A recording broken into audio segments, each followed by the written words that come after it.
ይህ የኢትዮጵያ ቴሌቪዥን ነው።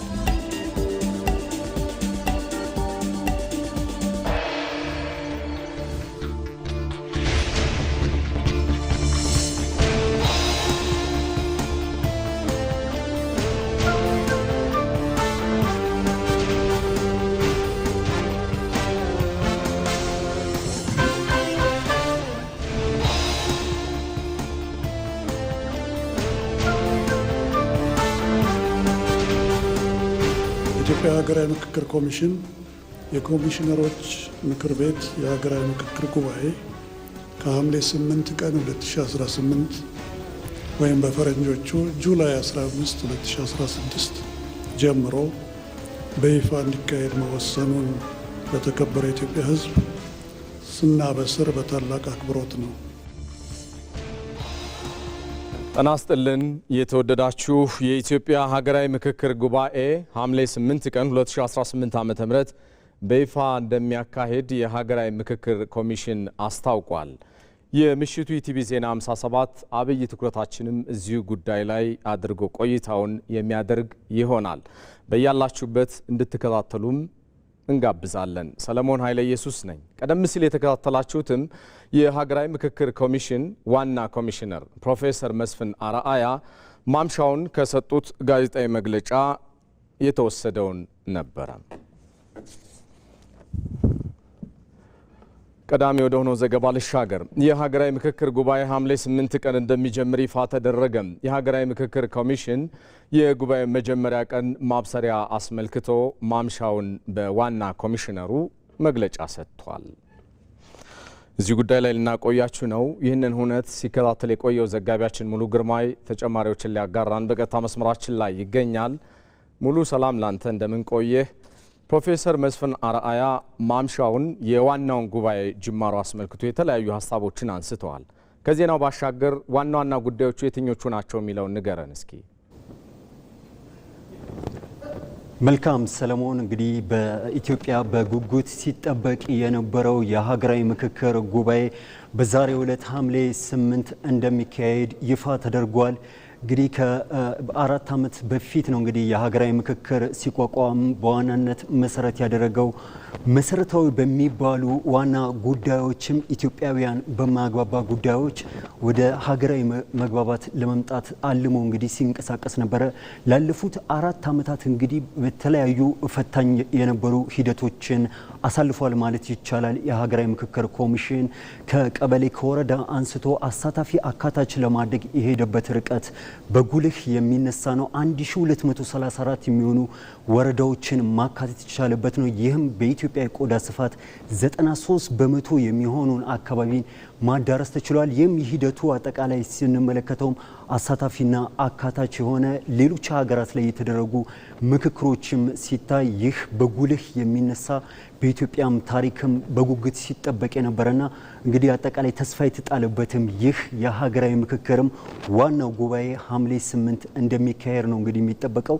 በዋናነት ሐምሌ 8 ይህ ጉባኤ ሲካሄድም ወደ 4000 የሚጠጉ ከዚህ ቀደም በአጀንዳ ማሰባሰብ በምርጫ የተለዩ ዜጎች ናቸው የሚሳተፉት።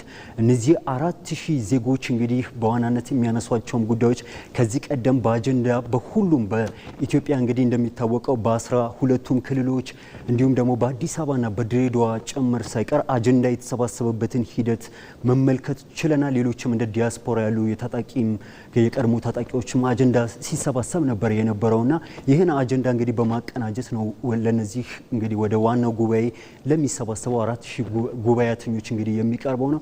እንግዲህ ይህ ጉባኤ ሲካሄድ በዋናነት ኢትዮጵያ ከዚህ ቀደም መሰረታዊ በሚባሉ ማግባቡ ጉዳዮቿን እንግዲህ የምትፈታበት አዲስ ምዕራፍም በተለይም ከዚህ ቀደም የነበረውን አሮጌ የፖለቲካ ባህል ወደ አዲስ የፖለቲካ ባህል በመቀየር ረገድ ይህ የሀገራዊ ምክክር አሻራውን ይጥላል ተብሎ ነው የሚታሰበው።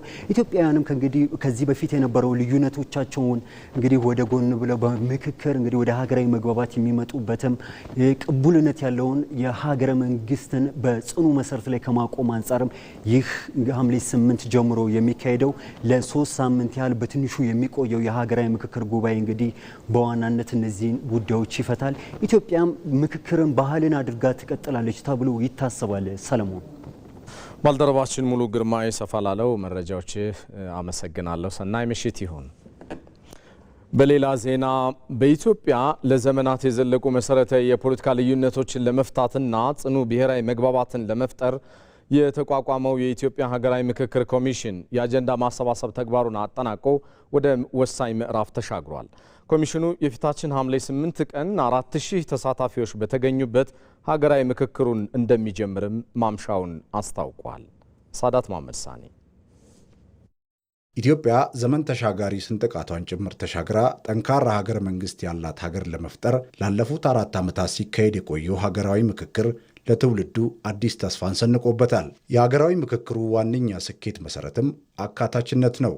በተለይ የማህበረሰብ መሪዎች፣ የፖለቲካ ፓርቲዎች፣ የሲቪል ማህበረሰብ ድርጅቶች፣ የሃይማኖት አባቶችና ታዋቂ ግለሰቦች በሂደቱ ላይ ንቁ ተሳትፎ በማድረግ የኮሚሽኑ ሁነኛ ባለድርሻ ነበሩ። በቅርቡ በተለያዩ የሀገሪቱ ክፍሎች በተከናወኑ የአጀንዳ ማሰባሰብ መድረኮች ላይ ህብረተሰቡ ለዘመናት ለግጭትና አለመግባባት መንስኤ የሆኑ አብይ ጉዳዮች በነጻነት ማንሳት ችሏል። አሁን ላይ አጀንዳ የማሰባሰብ ተግባር ተጠናቆ ከሁሉም የሀገሪቱ አካባቢዎች የሚወከሉ ተሳታፊዎች የሚታደሙበት መድረክ በስኬት ለማጠናቀቅ አስፈላጊው ዝግጅት ስለመደረጉ የሀገራዊ ምክክር ኮሚሽን ዋና ኮሚሽነር ፕሮፌሰር መስፍን አራያ ከኢቲቪ ሀገር ጉዳይ ጋር በነበራቸው ቆይታ ተናግረዋል። አጀንዳዎች ተሰብስበው የተሰብሳቢዎች ደግሞ ሀገራዊ ምክክር ጉባኤ ላይ ሊወክሏቸው የሚችሏቸውን ተወካዮቻቸውን መርጠው በአሁኑ ሰዓት የሀገራዊ ምክክር ጉባኤውን መከፈት እየተጠባበቁ ነው። ይሄ ብቻ ሳይሆን እነኛ የተሰበሰቡ አጀንዳዎች በሙሉ ክላስተር ተደርገው ወይም ደግሞ በቡድን ተዘጋጅተው ዋና ዋና ሀገራዊ ፋይዳ ያላቸው አጀንዳዎች ለሀገራዊ ምክክር ጉባኤው ተዘጋጅተዋል። ሰሞኑን ተከታትላቸው ከሆነ ለቫሊዴሽን ማለት ተቀርጸው የቀሩ የተወሰኑ አጀንዳዎች ላይ ምክረ ሀሳቦች የተወሰዱባቸው ሂደቶች ነበሩ። ስለዚህ በቅርቡ ተመርጠው ያለቁትና ለሀገራዊ ምክክር ጉባኤ የሚቀርቡት አጀንዳዎች ለሕዝቦቻችን የምናቀርብበት አሰራር አለን።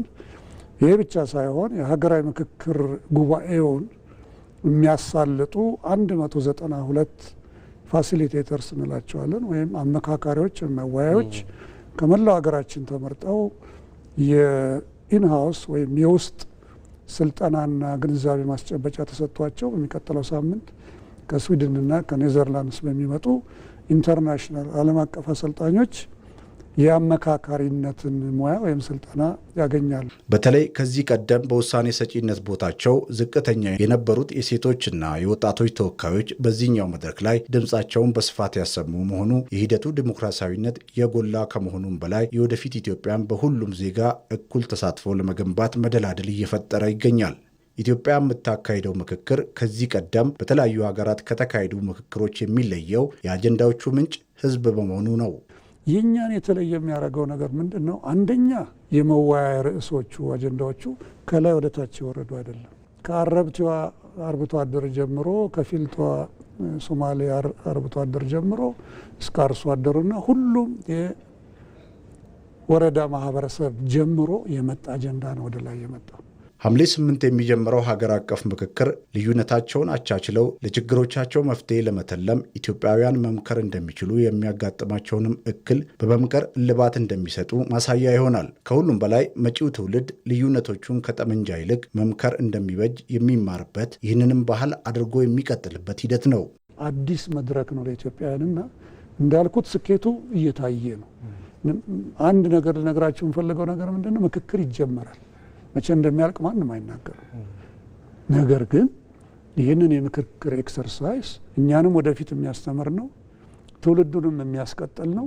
ኢትዮጵያ በአሁኑ ወቅት የጀመረችው ታላላቅ የልማት ፕሮጀክቶች በዘላቂነት ለማስቀጠል በሀገራዊ ምክክሩ የሚመጣው ሰላምና ብሔራዊ አንድነት ወሳኝ ሞተር ሆኖ ያገለግላል። ምክክሩ ሲጠናቀቅም የሚደረሱ ስምምነቶች በሀገሪቱ የረጅም ጊዜ ሰላም፣ ዲሞክራሲና ልማት ላይ አዲስ ምዕራፍ እንደሚከፍቱ ታላቅ ተስፋ ተጥሎባቸዋል። ይህ በዚህ እንዳለ ወደ ወሳኝ ምዕራፍ ላይ የደረሰው የኢትዮጵያ ሀገራዊ ምክክር ለዘመናት ሲንከባለሉ የቆዩ ችግሮችን በዘላቂነት በማስወገድ ጠንካራ ሀገረ መንግስት ለመገንባት ሚናው ከፍ ያለ ነው። በእርግጥም የኢትዮጵያ ሀገራዊ ምክክር ኮሚሽን የምክክር ጉባኤውን ለማካሄድ ዝግጅቱን ስለማጠናቀቁም አስታውቋል። ባየሙላት ሲናፈቅ የነበረው ጊዜ ደርሶ ቀኑ ተቆርጧል። የኢትዮጵያውያን ትናንትን ከነችግሮቹ ይዞ ላለመሻገር ትልቅ ተስፋ የተጣለበት ብሔራዊ የምክክር ጊዜው አሁን ደርሷል። በኢትዮጵያ ለዘመናት የዘለቁና ለልዩነት መነሻ የሆኑ ዋና ዋና ችግሮችን በጠረጴዛ ዙሪያ ተወያይቶ በዘላቂነት ለመፍታት ሀገራዊ ምክክር አሁን ሁነኛ መፍትሄ ሆኗል። ምክክሩ በኢትዮጵያ አዲስ የውይይት ባህልን ለማዳበርና ዘላቂ ሀገራዊ መግባባትን ለመፍጠር ታሪካዊ ምዕራፍ ሆኖ የመጣ ነው። የሀገራዊ ምክክር ኮሚሽን ከተቋቋመበት ጊዜ ጀምሮ በተለያዩ ሂደቶች ሁሉን ያሳተፈ መንገድን አልፎ ሲጠበቅ የቆየው ሀገራዊ የምክክር ጉባኤ ከሐምሌ 8 ቀን 2018 ዓ.ም ጀምሮ ሊካሄድ ቀን ተቆርጦለታል። የኢትዮጵያ ሀገራዊ ምክክር ኮሚሽን የኮሚሽነሮች ምክር ቤት የሀገራዊ ምክክር ጉባኤ ከሐምሌ 8 ቀን 2018 ወይም በፈረንጆቹ ጁላይ 15 2016 ጀምሮ በይፋ እንዲካሄድ መወሰኑን ለተከበረ የኢትዮጵያ ሕዝብ ስናበስር በታላቅ አክብሮት ነው። ቦታውም በመዲናችን አዲስ አበባ ይሆናል። ይህ ታሪካዊ ጉባኤ ከ3 ለማያንሱ ተከታታይ ሳምንታት እንደሚካሄድ ይጠበቃል። ሀገራዊ የምክክር ጉባኤው በኢትዮጵያ የፖለቲካና ማህበራዊ ታሪክ ውስጥ የተፈጠሩ ችግሮችን በጠረጴዛ ዙሪያ ለመፍታት የሚያስችል አዲስ የሰላም መንገድ ነው። የጉባኤው መጀመር ማህበረሰቡ በጉጉት ሲጠብቀው የነበረና ለነገዋ ኢትዮጵያ ጠንካራ መሰረት የሚጥል ትልቅ እርምጃ ነው። ሂደቱ አካታች፣ አሳታፊና ተአማኒ እንዲሆን ለማድረግ በተደረገው ያላሰለሰ ጥረት በመላ ሀገራችን ከሚገኙ ወረዳዎች መካከል 1234ቱን ማካተትና ማሳተፍ ተችሏል። ይህም 93% ሽፋን ይሆናል ማለት ነው። የፌዴራል ባለድርሻ አካላት አዲስ አበባና ድሬዳዋ ከተማ አስተዳደሮችን ጨምሮ በ12 ክልሎች ሰፊና ስኬታማ የአጀንዳ ማሰባሰብ ተግባር ተከናውኗል። ከዚህም በተጨማሪ በውጭ ሀገራት የሚኖሩ ኢትዮጵያውያንን በተለምዶ ዲያስፖራ የሚባሉትን ወገኖቻችንን በሂደት ውስጥ ተሳታፊ ለማድረግ የተደረገው ጥረትም የተሳካ ነው። የተጠቀሱት አካባቢዎች ለዋናው ጉባኤ የሚወክሏቸውን መርጠው በመጠባበቅ ላይ ናቸው። የሀገራዊ ምክክሩ ግብ ኢትዮጵያን ወደፊት አላራምድ ያሏት ቋጠሮዎችን በውይይት በመፍታት ሀገርን ወደ ተሻለ የልማት ጎዳና ማሻገር መሆኑን የሀገራዊ ምክክር ኮሚሽኑ ዋና ኮሚሽነር ፕሮፌሰር መስፍን አርአያ ተናግረዋል። ቀጣዩና ዋነኛው ተግባራችን የኢትዮጵያ ሀገራዊ ምክክር ጉባኤን ማካሄድ፣ እጅግ መሰረታዊ በሆኑ ሀገራዊ አጀንዳዎች ላይ በሰለጠነ መንገድ መመካከርና ዘላቂ መግባባት ላይ መድረስ ነው። በውጤቱም በተለያዩ የህብረተሰብ ክፍሎች እንዲሁም በህዝቦችና በመንግስት መካከል ያለው ግንኙነት እንዲሻሻልና መተማመን እንዲፈጠር፣ መተማመን የሰፈነበት አዲስ የፖለቲካ ስርዓት እንዲገነባ፣ ለዘመናት ሲንከባለሉ የመጡ ውስጣዊ ችግሮቻችን ተፈተው ዘላቂ ሰላም እንዲረጋገጥ ጠንካራ ቅቡልነት ያለው ሀገረ መንግስት ለመገንባት ጽኑ መሰረት እንጥላለን ብለን እናምናለን። ኮሚሽኑ ጉባኤውን በፍትሐዊነትና በገለልተኝነት እያካሄደ መሆኑንም ገልጸዋል። አሁንም ለምክክር ዝግጁ ነኝ ያለ ወገን ሁሉ ጥያቄውን ማቅረብ እንደሚችልም ኮሚሽኑ ጥሪ አቅርበዋል። በሌላ ዜና ሀገራዊ ምክክሩ በኢትዮጵያ የታሪክ ጠባሳዎችን በምክክር በማከም መፍትሄ ለማበጀት የሚያስችል ታሪካዊ መድረክ ነው። ከጠመንጃ ይልቅ በሀሳብ የበላይነት ቁርሾዎችን በመቅረፍ መግባባትን ለመፍጠር ሀገራዊ ምክክር ኮሚሽን ብዙ ርቀቶችንም ተራምዷል። ተከታዩ የባልደረባዬ ሮዛ መኮንን ትንታኔም ይህንኑ ታሪካዊ ጉዞ ያስቃኘናል። ተከታተሉትና እንመለሳለን። አንድን ግዙፍ ህንፃ ለዘመናት ጸንቶ እንዲቆም የሚያደርገው በአይን የሚታዩት ያጌጡ ድንጋዮች ወይም ጡቦች ብቻ አይደሉም። ይልቁኑ ጡቦቹን እርስ በርስ አጣብቀው የሚይዙት ሲሚንቶና ፌሮች የማይተካ ድርሻ አላቸው። የሰው ልጅም የፖለቲካ ስልጣኔ ልክ እንደዚሁ ነው። ታላላቅ መንግስታትና ህዝቦች የሚጸኑት በገነቧቸው ወይም ባካበቱት የጦር መሳሪያ ብዛት ሳይሆን የሀሳብ ልዩነቶቻቸውን አጥቦና አስማምቶ በሚይዘው የመከባበር ጥበብ ነው። ታዲያ ይህ ዓለምን ከጥፋትና ከቀውስ የታደገው የመመካከር መዋቅራዊ ሚስጥርና ዓለም አቀፋዊ ፋይዳው ምንድን ነው? ለመሆኑ የክፍለ ዘመናትን ውስብስብ የታሪክ ጠባሳዎችና የፖለቲካ ችግሮችን በአፈሙዝ ሳይሆን በቃላት መፈወስስ እንዴት ይቻላል? ቆይታችን ለዚህ መልስ አለው።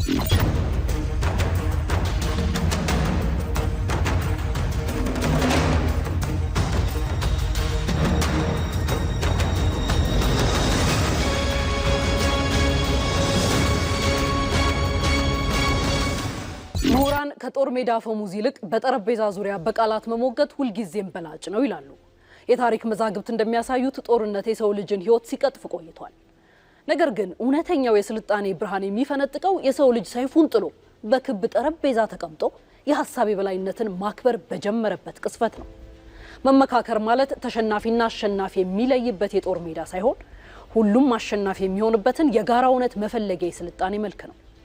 ዓለም በታሪኳ የደረሰችበት የንቃተ ህሊና ከፍታ መለኪያ አለመግባባቶችን በውይይት መፍታት መቻል ነው። ለዚህም ነው የተባበሩት መንግስታት ድርጅት ሰኔ 3 ቀንን ዓለም አቀፍ የምክክር ቀን ብሎ የደነገገው። በ1990ዎቹ አጋማሽ ላይ የስልጣኔዎች ግጭት የሚል ስጋት በዓለም ላይ ነግሷል። በተለይም የአሜሪካ መንትያ ህንፃዎች ላይ ከደረሰው ክስተት በኋላ ዓለም በሽብር ስጋት ስትናወጥ የተባበሩት መንግስታት ድርጅት በግንባር ቀደምትነት የውይይት አጀንዳዎችን ይፋ አደረገ። ምክንያቱም የዓለም ትልቁ ፈተና የባህል ወይም የሃይማኖት ልዩነት ብቻ ሳይሆን የጥቅምና ያለመግባባት ግጭት መሆኑ ይበልጥ ስለተገለጠ ነው። ይህንን ለማስወገድ ደግሞ ውይይት ብቸኛውና አስተማማኙ የስልጣኔ መንገድ ሆኗል። ወደ ሀገራችን እንምጣ።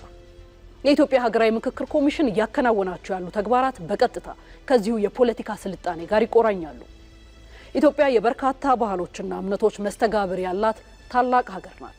አሁን ላይ እየተከናወነ ያለው የሀገራዊ ምክክር ጉዞ የሰላምና የአንድነት የጋራ መገለጫ ነው። ይህ ሂደት በከፍተኛ የፖለቲካ ሽግግር ወቅት ሀገራዊ ባለቤትነት የተያዘና ግልጽ የሆነ ዓላማ ያለው ጉዞ ነው። ኮሚሽኑ የተጣለበትን ታሪካዊ ኃላፊነት ለማሳካት በአራት ዋና ዋና ስትራቴጂካዊ ምዕራፎች እየተንቀሳቀሰ ይገኛል። እነሱም የቅድመ ዝግጅት ምዕራፍ፣ የዝግጅት ምዕራፍ፣ የምክክር ሂደት ምዕራፍና የትግበራ ምዕራፍ ናቸው። በአሁኑ ሰዓት ኮሚሽኑ የተሰበሰቡ አጀንዳዎችን በማጠናከርና ረቂቅ ቀርጾ በማዘጋጀት ሀገራዊ መግባባት ሊደረግባቸው ያሻል ያላቸውን ርዕስቶች አዘጋጅቷል። ይህ ሂደት የጥቂቶች ብቻ አይደለም። መረጃዎች እንደሚያሳዩት በዚህ ታሪካዊ መድረክ ላይ ተሳትፎ የሚያደርጉት አካላት በአጠቃላይ 4000 የሚጠጉ ከአራት ዋና ዋና የህብረተሰብ ክፍሎች የተውጣጡ የህዝብ ተወካዮች ናቸው። ህዝባዊ መሰረት ያለው ውይይት ለማረጋገጥ ከታችኛው መዋቅር የተመረጡ የወረዳ ወኪሎች፣ የአካባቢውን ተጨባጭ ፍላጎትና ሀሳብ የሚያንጸባርቁ የክልልና ከተማ አስተዳደር ባለድርሻ አካላት አሉበት። ሀገራዊ ተቋማትንና ማህበራትን የሚወክሉ የፌዴራል ተቋማት እንዲሁም በውጭ ሀገራት የሚኖሩ ኢትዮጵያውያንና ድምጽ የሚያሰሙ የዲያስፖራው ማህበረሰብ ወኪሎችም ድርሻ አላቸው። የምክክሩን ሂደት ይበልጥ ፍሬያማና ሳይንሳዊ ለማድረግ ደግሞ ምሁራን፣ የኢትዮጵያ መምህራን ማህበር፣ የኢትዮጵያ እድሮች ጥምረት፣ የአካል ጉዳተኞች ፌዴሬሽን እንዲሁም እንደ ደስትኒ ኢትዮጵያና ትምራን ያሉ ተጽዕኖ ፈጣሪ የሲቪክ ማህበራት በንቃት እየተሳተፉበት ይገኛሉ። የቅንጅት ኮሚሽኑን ይበልጥ ገለልተኛ ያደረገውና አጀንዳዎች ለሀገራዊ መግባባት ብቻ እንዲውሉ ያስቻለ ታሪካዊ እርምጃ ነው። የኢትዮጵያ ሀገራዊ ምክክር ኮሚሽን አሁን የደረሰበት አጀንዳዎች ማጠቃለያና የረቂቅ ቀረጻ ምዕራፍ ሀገራችን ወደ ተሻለ የፖለቲካ ስልጣኔ ብስለት እየተሻገረች መሆኑን በግልጽ የሚያሳይ ነው። አዎ ጉዞው ረጅም፣ አድካሚና ፈተናዎች የበዙበት ሊሆን ይችላል። ነገር ግን በአሁኑ ወቅት የተያዘው ግልጽ አቅጣጫ ለኢትዮጵያ ዘላቂ ሰላምና አንድነት ትልቅ ተስፋን የፈነጠቀ ነው። የብዝሃነታችን ውበት ተጠብቆ የሁላችን ድምጽ በእኩልነት የሚደመጥባትና እያንዳንዱ ማህበረሰብ የባለቤትነት ስሜት የሚሰማባትን ኢትዮጵያ ለመገንባት ይህ ሀገራዊ ምክክር ዋነኛው የስልጣኔ መንገድ ነው። እርስ በርስ በክፍት ልቦና መደማመጥ፣ በትህትናና በበሳልነት መነጋገር እንዲሁም ልዩነቶቻችንን ወደ ስምምነትና የጋራ ውበት መለወጥ የሁላችንም የዘወትር ተግባር ሊሆን ይገባል። ኢትዮጵያ በምክክርና በውይይት የምትፈወስበት፣ የታሪክ ጠባሳዎቿን የምታክምበት፣ ለቀጣዩ ትውልድ የምትሻገርበትም ብሩህ ተስፋ ከፊታችን ይታያል። ዘገባዎቻችን እንደቀጠሉ ናቸው። የተወደዳችሁ በሰባተኛው ጠቅላላ ምርጫ ወቅት የታየው የፖለቲካ ፓርቲዎች የሰለጠነ የሀሳብ ክርክርና የህዝብ ተሳትፎ ለሀገራዊ ምክክር ስኬት ጠንካራ ስነ ልቦናና ሞራላዊ ስንቅ የሰጠ ነው። በርካታ ፈታኝ ሂደቶችን ያለፈው ይሄው የሀገራዊ ምክክር ታዲያ አሁን ላይ ወደ ወሳኝ ምዕራፍ ተሸጋግሯል። የምክክር ዋነኛው ምዕራፍ ጉባኤ ላይ። በዚህ ጉዳይ ሙሉ ግርማይ ተከታዩን አጠናቅሯል። በኢትዮጵያ ፖለቲካ ታሪክ ውስጥ በጎል የሚነሳ አንድ ታላቅ ሀገራዊ ክስተት ተስተናግዷል። ሰባተኛው ጠቅላላ ምርጫ። የምርጫ የስልጣን ፉክክር ብቻ አልነበረም። ይልቁንም ባለፉት ዓመታት የተፈተነችውን ሀገር በጽኑ መሰረት ላይ መልሶ ለማቆም ጠንካራ ሀገረ መንግስትን ለመገንባትና ወደ ሀገራዊ መግባባት ለመሻገር የተደረገ ታሪካዊና ስትራቴጂያዊ እርምጃ ነው። የቅድመ ምርጫና የምርጫ ወቅት ወደ ኋላ መለስ ብለን ስንቃኝ ትልቁ ስኬት ፓርቲዎች ያደረጉት የሀሳብ ፉክክርና የዜጎች ተሳትፎ የምርጫው ትልቁ ድባብ ነበር። ከዚህ ቀደም ከነበሩትና በጥርጣሬ ከተሞላው የፖለቲካ ምህዳር በተለየ መልኩ በዚያን ሰሞን የነበረው የፖለቲካ ፓርቲዎች የብዙሃን መገናኛ ክርክሮች አዲስ የፖለቲካ ባህልን ይዘው ብቅ ብለዋል። መገናኛ ብዙሃኑ የሐሳብ አደባባይ ሆነው ሰፊ ህዝብ ቁጥር ያለው መራጭ ከንጋት እስከ እኩለ ሌሊት ወጥቶ የምርጫው ጌጥና ድምቀት ሆኖ በተሳካ ሁኔታ እንዲካሄድም መሰረት የተጣለበት አንዱ መንገድ ነው። የፓርቲዎቹ የሰለጠነ ክርክርና ታላቅ ሀገራዊ ሁነት በስኬት ማጠናቀቅ መቻሉም ከዚህ ቀደም የማይታረቁ የሚመስሉ ልዩነቶችን ጭምር በጠረጴዛ ዙሪያ መፍታት ይቻላል የሚለውን ትልቅ እውነት በህዝብ ልብ ውስጥ የተከለ ነው። የሰባተኛው ጠቅላላ ምርጫ የሚናገረው አንድ እውነት አለ። ሀገራዊ ምክክር ኢትዮጵያውያን የትኛውንም ያህል የጎላ ልዩነት ቢኖራቸው እንኳ በአንድ አዳራሽ ተቀምጠው መወያየት እንደሚችሉ በራስ መተማመንን የፈጠረ ቀዳሚው ተግባር ሆኗል። በምርጫ ወቅት የታየው የፖለቲካ ፓርቲዎች ክርክርና የህዝቡ ተሳትፎ ባህል ዛሬ በሀገራዊ ምክክር መድረኩ ላይ ያሉትን ውስብስብና ስር የሰደዱ የኢትዮጵያውያን ችግሮችን በውይይት ለመፍታት የሚያስችል ትልቅ የሞራልና የስነ ልቦና ስንቅ ሆኗል። በምርጫ የስልጣን ፉክክርነት በጉልህ ሲታይ፣ ሀገራዊ ምክክር ግን ማንም ማይሸነፍበት ሁሉም አሸናፊ የሚሆንበት የጋራ መድረክ ሆኖ እናገኘዋለን። በምርጫ ወቅት የታየውን በሰላም የመደማመጥ ወርቃማ መንፈስ ወደ ምክክሩ ጠረጴዛ ሲሻገርም ሂደቱን ይበልጥ ፍሬያማ እንደሚያደርገውም ሳይታለም የተፈታ ነው። ባለፉት 4 ዓመታት ኢትዮጵያ በታሪኳ አይታው የማታውቀውን ታሪካዊ የተባለለትን የሀገራዊ ምክክር ጉዞ ስትቀይስ ቆይታለች። በፖለቲካዊ ጽንፎች፣ በታሪክ ትረካ ግጭቶችና በማኅበራዊ ስብራቶች ውስጥ ለምትገኘው ሀገር ይህ ምክክር እንደ አንድ አስተማማኝ የመውጫ በር ተቆጥሮ ነው የተጀመረው። ዋና ዓላማውም ግልጽ ነበር። መሰረታዊ የሚባሉ ልዩነቶችን በውይይት መፍታትና አካታች የሆነ ሀገራዊ መግባባትን መፍጠር። ትልቁና ዋነኛው ሀገራዊ መግባባት ተፈጥሮ ማየት፣ በእነዚህ በዋና ዋና ጉዳዮች ላይ ሀገራዊ መግባባቶችን ማየት፣ በህገ መንግስት ጉዳይ ላይ፣ በማንነት ጉዳይ ላይ፣ በትርክት ጉዳይ ላይ፣ እነዚህ ብዙ ጉዳዮች አሉና በእነዚህ ላይ ቢያንስ ሀገራዊ መግባባት ኖሮ ማየት አንዱ እሱ ነው። ሁለተኛ ቅድም እንዳለው ደጋግመን እንዳነሳ ነው በኢትዮጵያ ውስጥ ምክክር ባህል እንዲሆን ማድረግ። ሀገራዊ ምክክር የአጀንዳ ማሰባሰብ ከአዳራሽ የሰፋ የኢትዮጵያንም በርካታ አካባቢዎችን ያካለለ ፈታኝ ጉዞ ሆኖ እናገኘዋለን። በኢትዮጵያ የሚገኙ ከ1200 በላይ ወረዳዎችን ተደራሽ ማድረግም ተችሏል። በዚህ ሂደትም በመቶ ሺዎች የሚቆጠሩ ተሳታፊዎች የሆኑበት ሂደትም ተፈጥሯል። በአጀንዳ ማሰባሰብ የተሳተፉ ተወካዮች ወደ መድረኩ የመጡት ዝም ብለው ሳይሆን በየቀበሌያቸው ህዝብ መክሮና ዘክሮ የላካቸው በመሆኑም በጥላ ስር የተካሄደውን የቅድመ ውይይት ተሳትፎ በሚሊዮኖች የሚቆጠሩ ኢትዮጵያውያን ድምፃቸውን በተዘዋዋሪ እንዲያሰሙ የተደረገበት ነው። ሂደቱም ጥቂቶች መክረው ለብዙዎች የሚወስኑበት ሳይሆን በሺዎች የሚቆጠሩ ወረዳዎች ተፈትሸው በመቶ ሺዎች የሚቆጠሩ ዜጎች በአካል ተከራክረው በሚሊዮን የሚቆጠሩ የልብ ትርታዎች የተሰባሰቡበት ግዙፍ የፖለቲካና የማህበራዊ ሳይንስ ስራ ሆኖም እናገኘዋለን። መጀመሪያ ላይ ሂደቱ ምን ያህል ፍሬያማ ሊሆን ይችላል የሚሉ የጥርጣሬ ደመናዎች ቢያጠሉበትም ዛሬ ያ የጥርጣሬ ደመና እየተገፈፈ ወደ ተጨባጭ ምዕራፍ ተሸጋግሯል። እንደ ሀገር መሰረታዊ በሚባሉ ማግባቡ ጉዳዮችን ወደ መድረክ በማምጣት ለመፍታት የተሄደበት ርቀት ኢትዮጵያውያን አሁንም ቢሆን ለመነጋገርና ችግሮቻቸውን በጠረጴዛ ዙሪያ ለመፍታት ያላቸውን ዝግጁነት ያሳየ ነው። የተሰበሰቡት አጀንዳዎች ተቀናይተው ወደ ዋናው ሀገራዊ ምክክር ጉባኤ ሲመጡም ኢትዮጵያን ሰቅዞ የያዛት የፖለቲካ ባህል ወደ አዲስ ምዕራፍ እንድትሻገር ትልቅ መሰረት የሚጥል ነው። ዛሬ ላይ መድረኩ ከመሰናዶ ምዕራፍ አልፎ የህዝቡን ድምፅና ቁጭት ወደ ጠረጴዛ ዙሪያ ውይይት የሚያመጣበት ወሳኝ ምዕራፍ ወደ ሆነው የሀገራዊ ምክክር ዋና ጉባኤ ላይ ደርሷል። ባለፈው እየተነጋገርን እንመርጣለን፣ እየመረጥን እንነጋገርን ብለን ነበረ። አሁን ደግሞ ምርጫውን መርጠናል። የሚቀረን ምክክሩን ወደ ዳር ማድረስ ነው። ምክክር የሚቀጥል ነው። ይህኛው ሀገራዊ ምክክሩ የመጀመሪያ ዙሩን እስቲ እንጨርስ፣ ከዛ አጀንዳዎችን እናውጣ፣ ሰላማዊ ኢትዮጵያን አብረን እንፍጠር። ለረጅም ዘመናት በጎሪጥ መታየትና የኔ ብቻ ይሰማ በሚል የፖለቲካ ግትርነት ስትታመስ ለኖረችው ሀገር የሰባተኛው ጠቅላላ ምርጫ የተለየ ምዕራፍ ከፋች ሆኖ አልፏል። ዜጎች ያለምንም ስጋት በሰላማዊ መንገድ የራሳቸውን አማራጭና ሀሳብ ይዘው አደባባይ እንዲወጡም በር ከፍቷል። ትላንት በክርክር መድረክ የተጀመረው የሐሳብ ብስለት ዛሬ በምክክር ጠረጴዛ ላይ ወደ ዘላቂ ሰላምና መግባባት እንደሚሸጋገር ሙሉ ተስፋን የሰጠ ነው። በምርጫው የታየው የመደማመጥና የሰላማዊ ፉክክር መንፈስ ደግሞ በቅርቡ ለሚካሄደው የኢትዮጵያውያን ምክክር ስንቅም ኃይልም መሆኑ ሲታሰብ ብዙ እንዲጠበቅ ያደርገዋል። በመሆኑም አሁን በኢትዮጵያ ትልቅ ተስፋ የተጣለበት ሀገራዊ ምክክር ጎምርቶ ለፍሬ እንዲበቃም በምርጫው የታየው ሰፊ የህዝብ ተሳትፎና ስኬት እንደ ማገዶ ሊያገለግል ይገባል። ይቻላል የሚል ትልቅ ማረጋገጫ የሰጠ ነውና ይህ ሲሆን ኢትዮጵያ እየመከረች ነው የሚለው ያለፉት 4 ዓመታት የኢትዮጵያውያን የህብረት ዜማ መሪ ቃልን እውን ይሆናል።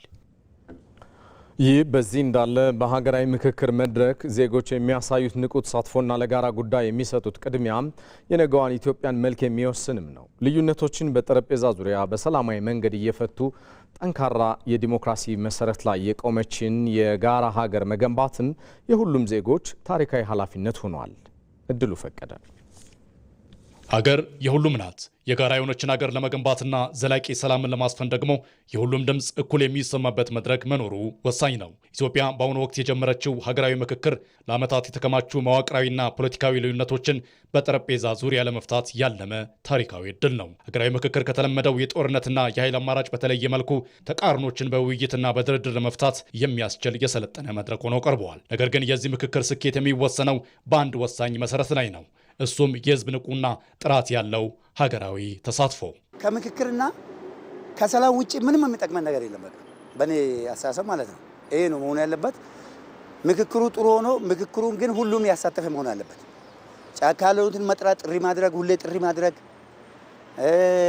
ሌላም በምናምን ትላሉ የምለውን እሱንም ጥሪ አድርጎ በሚሆነው ጉዳይ ግን ያው ሰላም መምጣት አለበት። በጎጥ በጎሳ በብሔር ሳንከፋፈል አንድ ኢትዮጵያ እንድናስብ ያደርገናል። ለምን አንድ ዓላማ ይዞ ስለሚመጣ አገራችን አንድ ማድረግ፣ ማመካከር፣ ማፈቃቀር ስለሆነ በመነጋገር ነው ሁሉ ነገር የሚፈታውና ከታች እስከ ላይ ያለው በመደጋገፍ በጎረቤት በአካባቢ በትምህርት ቤት በእምነት ቦታ በተለያዩ ቦታ ላይ ስለ ሀገሪቷ ወደፊት ለሚበጀው ነገር መነጋገር ነው ትልቁ ነገር። ከመነጋገር ነው የሚገኘውና መነጋገር አለ፣ መደማመጥ አለ። ሀገራዊ አንድነት በኃይል ወይም በበላይነት የሚጫን ሳይሆን በዜጎች የጋራ ስምምነትና መፈቃቀር ላይ የሚገነባ ሕያው መዋቅር ነው። ኢትዮጵያ በታሪኳ ያሳለፈቻቸው በርካታ ውጣ ውረዶች የጋራ አንድነትን የሚያጠናክሩ እሴቶች ያሏት ያህል በሂደት ያልተፈቱና ለሀገራዊ አንድነቷ ፈተና የሆኑ የትርክት ልዩነቶችም አሏት። ታዲያ ሀገራዊ ምክክር እነዚህን ልዩነቶች ድልድይ በማድረግ ጠንካራና የማይናወጥ ሀገረ መንግስት ለመፍጠር ታሪካዊ ዕድል ይዟል። የዲሞክራሲ ስርዓት መፍጠርም ሆነ ለጠንካራ ሀገረ መንግስት ግንባታ የህዝብ ተሳትፎ አማራጭ የሌለው ሞተር ነው። ዜጎች ዛሬ ላይ በሀገራዊ ምክክሩ ላይ የሚያደርጉት ተሳትፎ ለነገዋ የምትገነባው ኢትዮጵያ በምን አይነት የህግ የፍትህና የዲሞክራሲ መሰረት ላይ እንደምትቆም የሚወስን ነው። ስለሆነም ይህንን ታሪካዊ አጋጣሚ በመጠቀም ለዲሞክራሲ መከበርና ለተቋማት ግንባታ ሁሉም የበኩሉን መስራት ይጠበቅበታል። ማህበረሰቡ ለኮሚሽኑ ብቻ መተው የለበትም። ኮሚሽኑን አምኖ እስከ ታችኛው የመንግስት መዋቅርም ሆነ እድር፣ ሰንበቴ፣ ሌላም ከዚህ ኮሚሽን ጋር ተባብሮ በመስራት ወደ ሰላም እንዲመጣ የማድረጉ ነገር የህብረተሰቡ ትልቅ ተሳትፎ ያስፈልገዋል። ታሪክ ሁልጊዜ እንዲህ አይነት ወሳኝ እድሎችን በተደጋጋሚ ላይሰጥ ይችላል።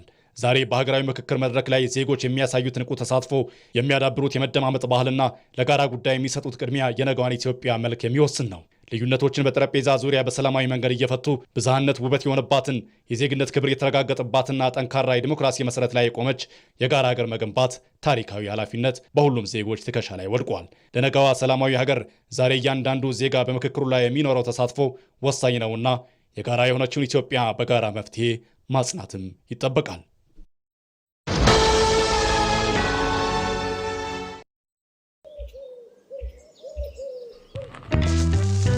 ቆይ አንዴ እንዳትሄድ ጠብቀኝ። የሲቪ ቪዛ ካርድ አዝዤ መምጣት ብቻ ነው።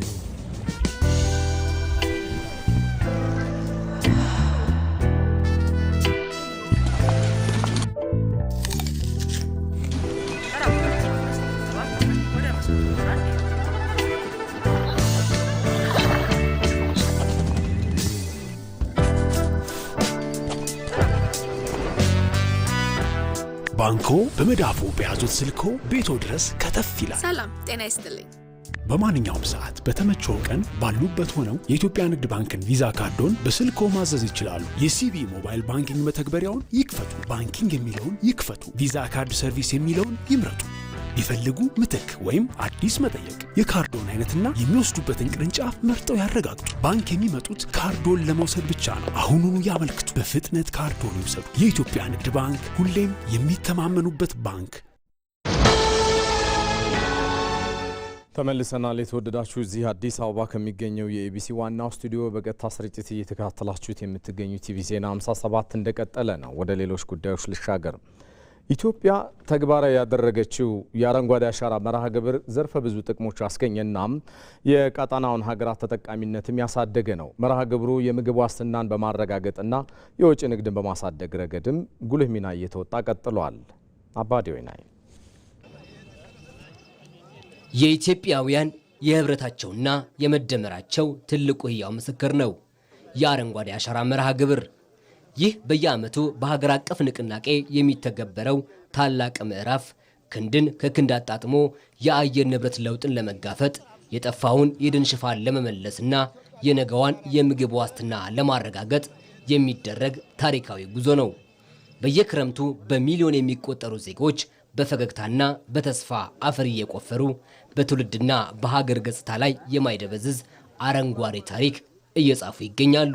ይህ ጉዞ የኢትዮጵያን የምግብ ሉዓላዊነት ወደ ላቀ ደረጃ እያሳደገ ለአፍሪካና ለቀሪው ዓለም ደግሞ በተግባር የታገዘ ድንቅ ተምሳሌትና አርአያ ሆኖ ዛሬም በልበ ሙሉነት ቀጥሏል። የአፈር መሸርሸር መቀነስ፣ የደን ሽፋን ማደግ፣ የደን መራቆት ምጣኔ መቀነስ፣ የዝናብ መጠን ማደግ፣ የምግብ ማምረት አቅማችን መሻሻል፣ በቡና በሻይ በፍሩት የመጣው ተደምሮ በአፍሪካ ታላቁ ፕራክቲካሊ ለውጥ ያመጣ ስራ ተደርጎ ሊወሰድ ይችላል። የዚህ የሀገር ኩራት የሆነው ንቅናቄ ፋይዳ ከአካባቢ ጥበቃ አልፎ በሀገር የኢኮኖሚ ማገር ላይ ተጨማሪ ጉልበት ሆኖ ብቅ ብሏል። በንቅናቄው አማካኝነት ለምግብነትና ለኢንዱስትሪ ግብዓት የሚውሉ ዘላቂ የችግኝ አይነቶች በመተከላቸው የወጪ ንግድን በከፍተኛ ሁኔታ እያነቃቃው ነው። በዚህም ከዘርፉ የሚገኘው የውጭ ምንዛሪ በየጊዜው አስደናቂ እድገት እያሳየ ይገኛል። ይህም የአረንጓዴው ልማት የሀገርን ምጣኔ ሀብት እንዴት መደገፍ እንደሚችል ጉልህ እንድምታ ያሳየበት ማረጋገጫ ነው። ፍራፍሬ ዛፎችን በመትከላችን ምክንያት አሁን ኢትዮጵያ አቮካዶ ኤክስፖርት እያደረገች ነው። ሌሎችንም ፍራፍሬዎች እንደዚሁ ማለት ነው።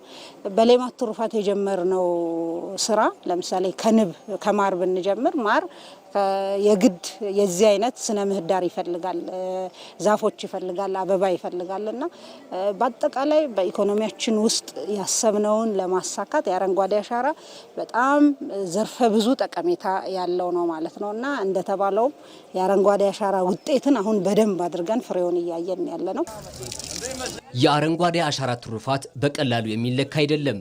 የደከሙ መሬቶች ህይወት እንዲዘሩ፣ የተራቆቱ ተራሮች እንዲያገግሙና ተፈጥሮ የቀደመ ውበቷን እንድትጎናጸፍ አድርጓል።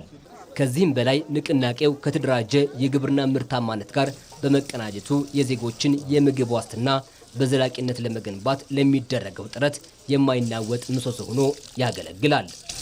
እነዚህ የተለያዩ የእጽዋት ዝርያዎች ለምግብነት የሚውሉ ለሰው ምግብነት ማለት ነው፣ ፍራፍሬ፣ ለእንስሳ መኖነት አገልግሎት የሚውሉ እንደዚሁም ለደን የደን ሽፋን እንዲጨምርና እንደዚሁም የደን ምርት ውጤት የምናገኝባቸው ናቸው። የከተማ ውበትን ማስዋቢያ ችግኞችን ጭምር ማለት ነው እና ሀገራችን እየሰራች ያለችው ስራ ለእኛ ለኢትዮጵያኖች ከድህነት የምንወጣበት ብሎም ወደ ብልጽግና የምንሄድበት ለቀጠናውና ለሀገሩ ደግሞ ትልቁ ትርጉም ያለው ውጤት ሊያመጣ የሚችል ነው። በተለይም አሁን በአየር ንብረት ለውጥ ዓለም ችግር ውስጥ ባለችበት ሁኔታ የአየር ንብረት ለውጥንም ችግር የመሬት መራቆትንም ችግር ሊፈታ የሚችለው አሁን ኢትዮጵያ እየወሰደች ያለችው እርምጃ ነው። ይህ ትጋት ኢትዮጵያ ለጀመረችው አረንጓዴ ልማትና ለዓለም አቀፉ የአየር ንብረት ጥበቃ ያላትን የማይናወጥ ቁርጠኝነት ለዓለም በድጋሚ የምታሳይበት ማረጋገጫ ነው። አረንጓዴ አሻራ የነገዋን ውብ ለምለምና የበለጸገች ኢትዮጵያን የምንቀርጽበት የእያንዳንዳችን የህብረት ጉልበት ነው። የወደፊቱን ትውልድ የምናሻግርበት ይህ ህያው ስራ ዛሬም በብሩህ ተስፋ ይቀጥላል። ይህ በዚህ እንዳለ በቤንሻንጉል ጉሙዝ ክልል ዘንድሮ ለሚከናወነው የችግኝ ተከላ መርሃ ግብር የቅድመ ዝግጅት ስራዎች እየተሰሩ ነው። በክልሉ በዘንድሮው ክረምት ከ80 ሚሊዮን በላይ ችግኞችን ለመትከል ታቅዶ ችግኞችን የማዘጋጀት ስራም እየተሰራ ይገኛል። በስፍራው የሚገኘው ዘጋቢያችን ጀማል አህመድ ተከታዩን አድርሶናል። በኢትዮጵያ የአረንጓዴ አሻራ መርሃ ግብር ከተጀመረ 7 ዓመታትን አስቆጥሯል። ከ2011 ጀምሮ እስካሁን ድረስ በተከናወነው የአረንጓዴ አሻራ የችግኝ ተከላ መርሃ ግብር እዚህ ቤኒሻንጉል ጉሙዝ ክልል ከ360 ሚሊዮን በላይ ችግኞች ተተክለዋል። ከተተከሉት ችግኞች መካከል ደግሞ ለምግብነትና ለደን ሽፋን የሚውሉት ይገኙበታል። አሁን በጀርባ የምትመለከቱት የማንጎ ችግኞች ናቸው። በዚሁ መርሃ ግብር የተተከሉ ናቸው። አሁን ላይ አገልግሎት መስጠት ጀምረዋል። እዚህ የምንገኝበት አካባቢ ደግሞ በቤኒሻንጉል ጉሙዝ ክልል ግብርና ቢሮ የዘላቂ መሬት አያያዝ ፕሮጀክት እየታገዘ የሚገኝ የችግኝ የልማት ጣቢያ ነው። እዚህ አካባቢ የሚገኙ የማህበረሰብ ክፍሎችም በተለይ በዚህ እንደምንመለከተው በችግኝ ጣቢያው ችግኞችን በመንከባከብ በማፍላት ጭምር የስራ እድል ያገኙ መሆኑን ገልጸውልኛል።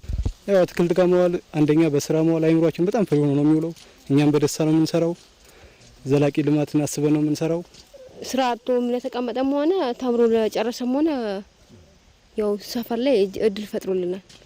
በቃ የስራ ፍላጎታችን ምናምን ጨምሯል። ገበሬውን በነቂስ ሴት ወንድ ሳይል እየወጣ ልማቱን እያለማ ነው። ከጎርፍ ራሱ ብዙ የሞቱ መሬቶች ነበሩ። እነዛ አሁን እየዳኑና እየተስተካከሉ ነው ያሉት።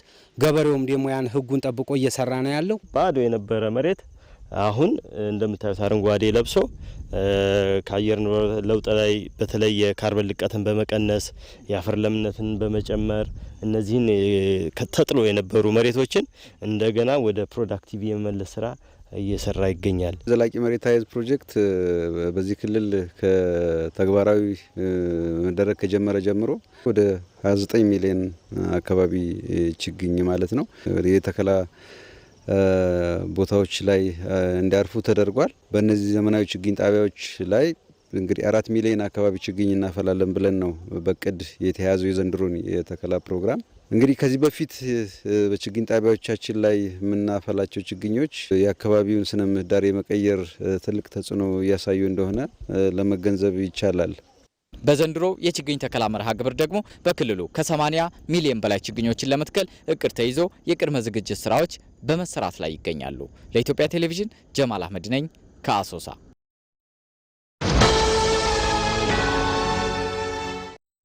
ተመልካቾቻችን ከጧት ጀምሮ ሲያስቡበት እንደቆየው ተሳክቶለት ከቢሮ ሾልኮ ቢወጣ ይመስላል። የሁሉም ተመልካችና ደጋፊ ጥያቄ ነው። አዎ እያታለለ ነው የሚወጣ ይመስላል። እያታለለ ነው አይደለም። አለቃው ወጥታለች። ምትይዘው ይመስላል። ያመለጠ ይመስላል። አሁንም እያታለለ ነው። እንደፈራ ነው። በሩ ጋር ሲደርስ ተያዘ። ይሄ ማስጠንቀቂያ የሚያሰጠው ይመስላል። ቢጫ ካርድ እቃ ልግዛ በሚል ተልካሻ ምክንያት ከስራው ሊወጣ የነበረው የቢሮ ሰው ቢጫ ካርድ አይቷል። ቢጫ ካርድ እሱስ ምን አስወጣው? እዛው ቢሮ እንዳለ አያስብ ነበር። ቢሮ እያለን ያልኩ? አዎ መቼም በዚህ ጊዜ ቴሌብር ማይጠቀም የለም። አዎ ቴሌብር ላይ በሚገኘው ዘመን ገበያ የሚያስፈልገው ማንኛውንም አይነት ነገር ቢሮ ድረስ ሸምቶ በቀላሉ ማድረስ ይችላሉ እኮ። ታዳጊዎቻችን የዲጂታል ኢትዮጵያ ግብይት መዳረሻ በሆነው ዘመን ገበያ ውስጥ የገባ ይመስላል።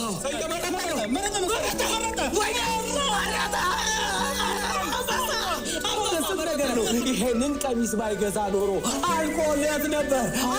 የቅድሙ ማስጠንቀቂያ ትምህርት የሆነ ይመስለኛል። ደረሰ። ተመልካቾቻችን ቀሚሱ ቢሮ ደረሰ። ከጠፋነ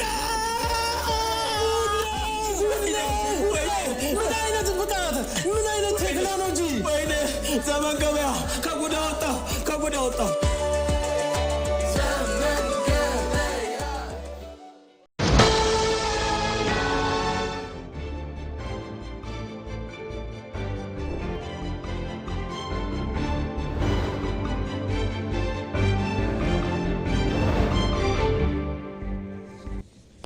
ተመልሰናል። የተወደዳችሁ ከኢቲቪ ዜና 57 ጋር ናችሁ። በኢትዮጵያ የተካሄደው 7ኛው ጠቅላላ ምርጫ ዓለም አቀፍ የዲሞክራሲያዊ ምርጫ መርሆችና መመዘኛዎችን አሟልቶ የተጠናቀቀ ነው።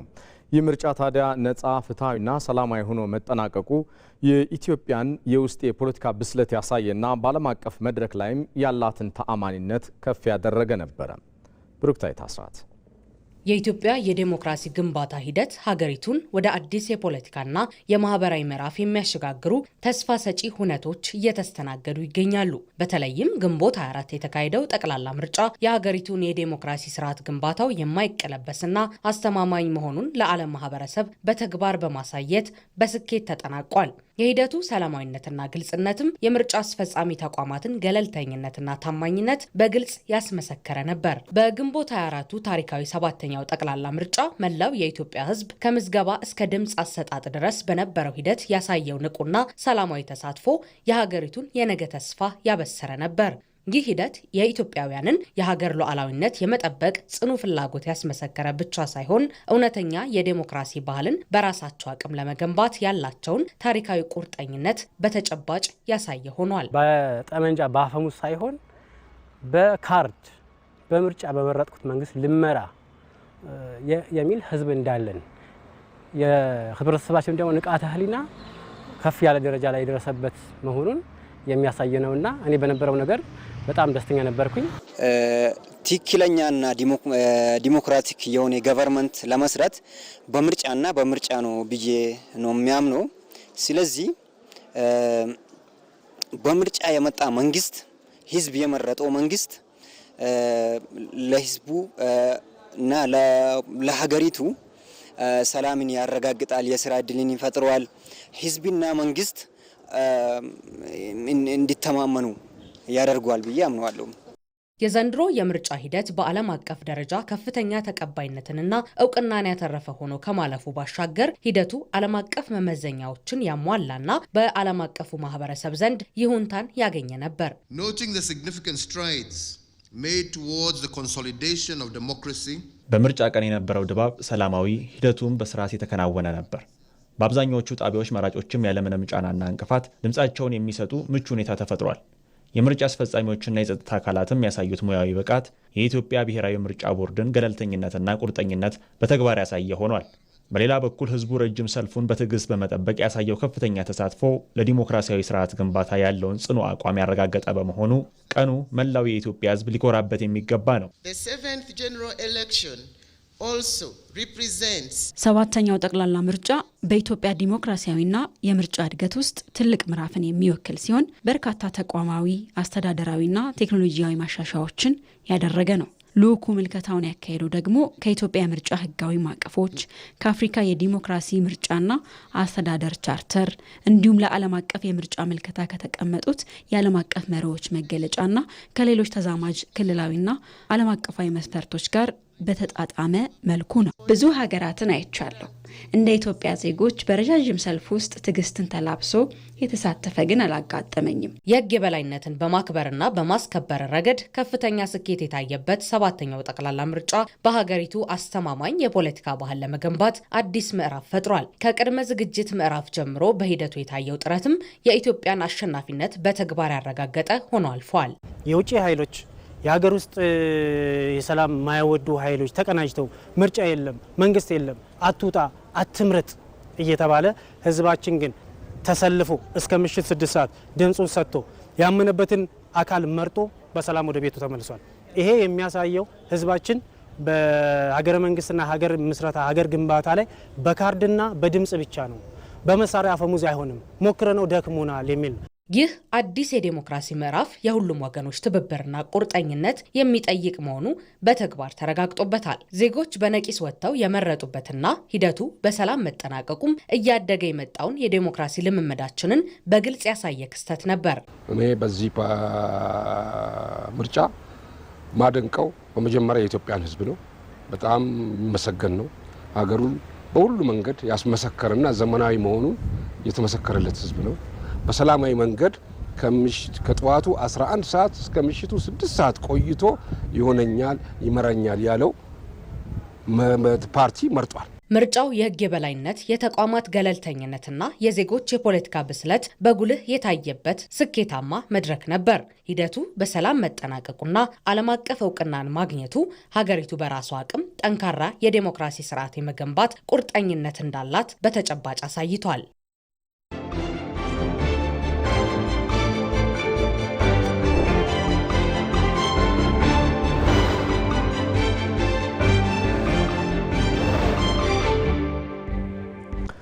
በመጨረሻም ስፖርት የ2026ቱ የዓለም ዋንጫ ዛሬም በሁለት ጨዋታዎች ይቀጥላል። ካዘጋጆቹ ሀገራት አንዷ ካናዳ በቶሮንቶ ምሽት 4 ሰዓት ሲል ከቦስኒያና ሄርዘጎቪና ጋር በመጫወት ውድድሯን ትጀምራለች። የዓለም ዋንጫውን በታሪኳ ለመጀመሪያ ጊዜ የምታዘጋጀው ካናዳ የተጫዋቾች ጉዳት ስጋት ሆኖባታል። አምበሉ አልፎንሶ ዴቪስ በመጀመሪያዎቹ ጨዋታዎች ላይ ትልቅ ሚና ይጫወታል ተብሎ ቢጠበቅም በጉዳት አይሰለፍም።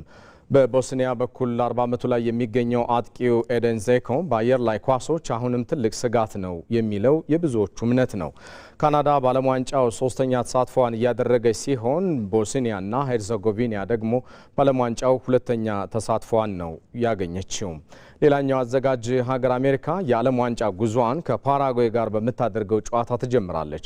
የማውሪሲዮ ፖቼቲኖ ቡድን ካለፉት 5 ጨዋታዎች 2ቱን አሸንፎ 3ቱን ደግሞ ተሸንፏል። በአሜሪካ በኩል አምበላቸው ክርስቲያን ፖልሲች አሁንም የቡድኑ ወሳኝ አጥቂ ነው። ሁለቱ ሀገራት ባለፉት ዓመታት በወዳጅነት ጨዋታዎች ተገናኝተው አሜሪካ 2-1 አሸንፋም ነበረ።